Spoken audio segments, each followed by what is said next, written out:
Hola queridos amigos, continuamos con este espacio que hemos titulado Transformados, porque hablamos realmente de lo que puede ser una vida transformada.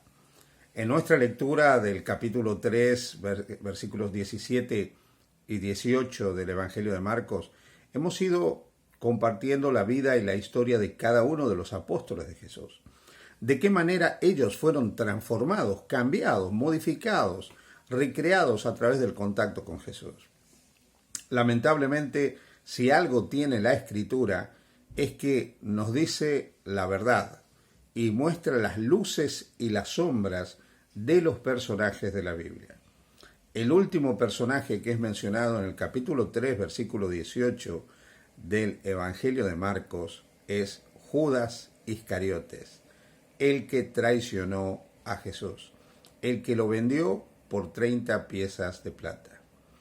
En los tres evangelios y en el libro de Hechos, Judas es presentado como un traidor, como alguien que realmente abusó de la confianza de Jesús, como alguien que realmente es el arquetipo del traidor, de la mala persona, del mal amigo, del falso, del hipócrita, del mentiroso. Judas realmente ha pasado a la historia como el símbolo de todo lo malo y todo lo perverso que puede haber muchas veces en una persona. Pero hablemos un poco de Judas y veamos por qué realmente Judas no fue transformado.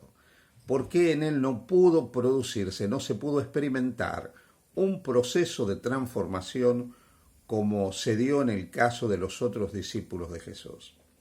Judas evidentemente era una persona formada.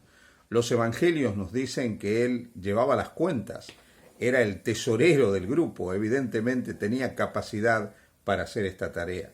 Es cierto que también los evangelios tristemente nos dicen que era ladrón, pero también los evangelios nos presentan a Judas como alguien cercano a los sacerdotes, por eso puede acceder a ellos y hacerle la propuesta de entregar a Jesús.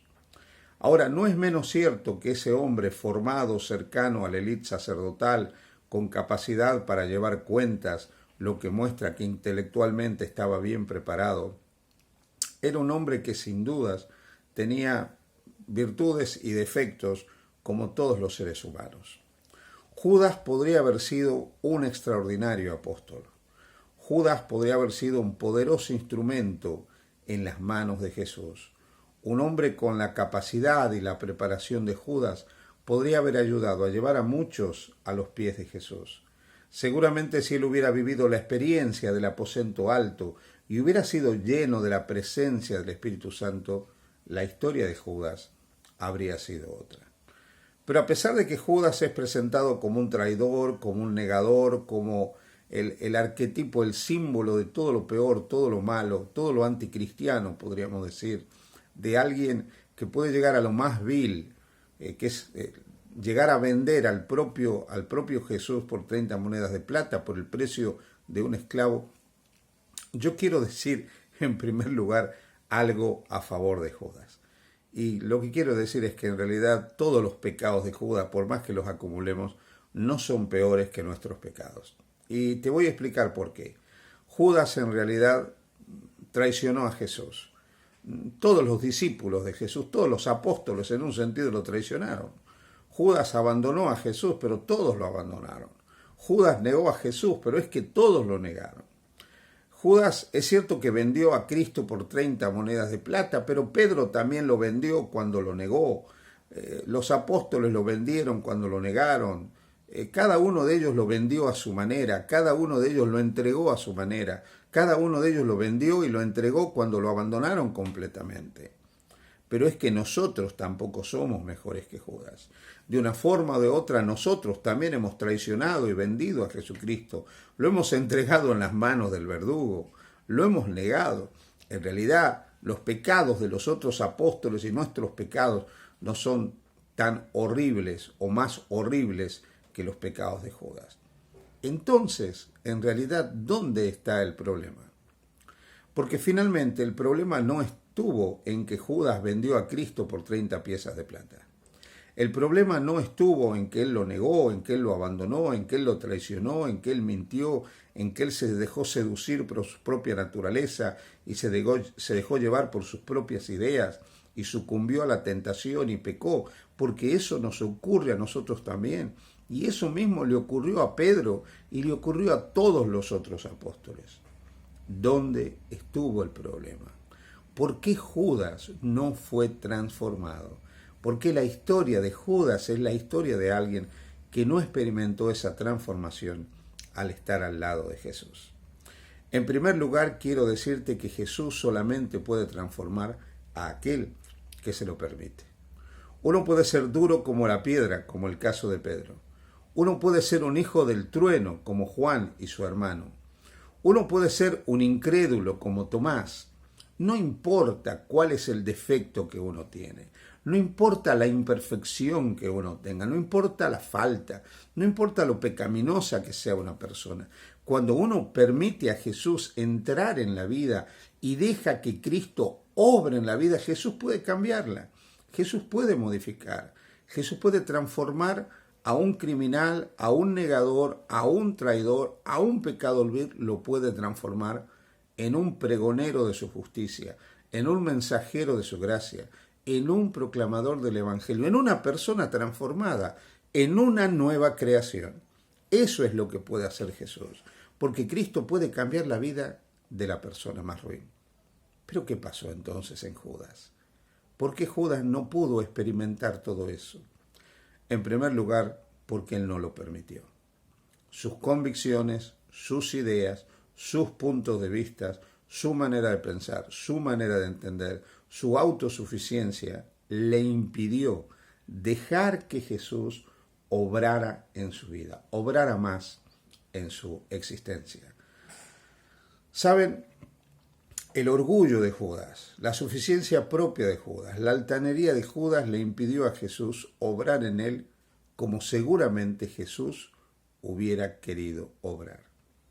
Pero aún esto no es lo más grave en la experiencia de Judas. Porque es cierto que todos podemos tener momentos de orgullo, de altanería, y de alguna forma todos podemos ser semejantes a Judas en nuestra autosuficiencia y en la creencia de que lo que nosotros pensamos o cómo valoramos las cosas o lo que creemos es superior a cualquier otra cosa. Lo peor de Judas es que él no dejó que la gracia de Dios tocara su corazón. No permitió que el Espíritu Santo le diera arrepentimiento para vida. Porque mira, cuando nosotros abrimos la puerta de nuestros corazones al Señor, reconociendo que somos verdaderamente pecadores, que hemos fallado, que nos hemos equivocado, no porque tenemos miedo al castigo, no porque existe meramente un remordimiento de que hemos hecho algo malo, sino porque realmente somos conscientes de nuestra extrema pecaminosidad y que nuestros actos han herido el corazón de Jesús, de que lo que hemos hecho ha sido doloroso para nuestro Maestro. Cuando nosotros tomamos conciencia de nuestra pecaminosidad, de la vileza de nuestros actos, y abrimos la puerta de nuestro corazón para que el Espíritu Santo siga obrando en nosotros, convenciéndonos de pecado, de justicia y de juicio, puede haber un cambio en la vida de cada uno de nosotros. Podemos ser movidos al arrepentimiento, pero el arrepentimiento es para vida. El arrepentimiento nunca lleva a la muerte. ¿Por qué? Porque el Espíritu Santo nos puede hacer sentir a cada uno de nosotros que hemos pecado, pero no nos denigra, no nos humilla, no nos hunde, no nos hace sentir tan miserables y tan indignos que no merecemos morir. Jamás el Espíritu Santo obra en la mente de una persona arrepentida, poniéndole la idea de que se suicide, de que se quite la vida, de que no merece nada, de que es tan ruin, tan vil, tan asqueroso y tan impuro que su vida no merece seguir siendo vivida. El Espíritu Santo da arrepentimiento para vida. Y Judas no dejó que la voz del Espíritu Santo tocara su corazón. Se dejó seducir por la voz de Satanás, que le dijo que él era vil, que él era traidor, que él era miserable, que no merecía seguir viviendo. Y Judas fue y se ahorcó. Si él hubiera escuchado la voz del Espíritu Santo, el Espíritu Santo le hubiera convencido de pecado, de justicia y de juicio, y le hubiera llevado a Jesús para que Jesús lo abrazara y lo siguiera amando. Porque el Espíritu Santo nos hace tomar conciencia de que somos pecadores, pero tremendamente amados a pesar de ser pecadores por Jesucristo. La tragedia de Judas, la tragedia de la no transformación de Judas fue simplemente porque no permitió que el amor de Dios lo alcanzara. Hoy puede ser el día en que tú puedes ser alcanzado por el amor de Dios. No pierdas esta oportunidad. No importa lo que has hecho, no importa cómo eres. Hoy puede ser el día de la redención para ti y para mí. Que Dios te bendiga. Feliz día junto a Jesús.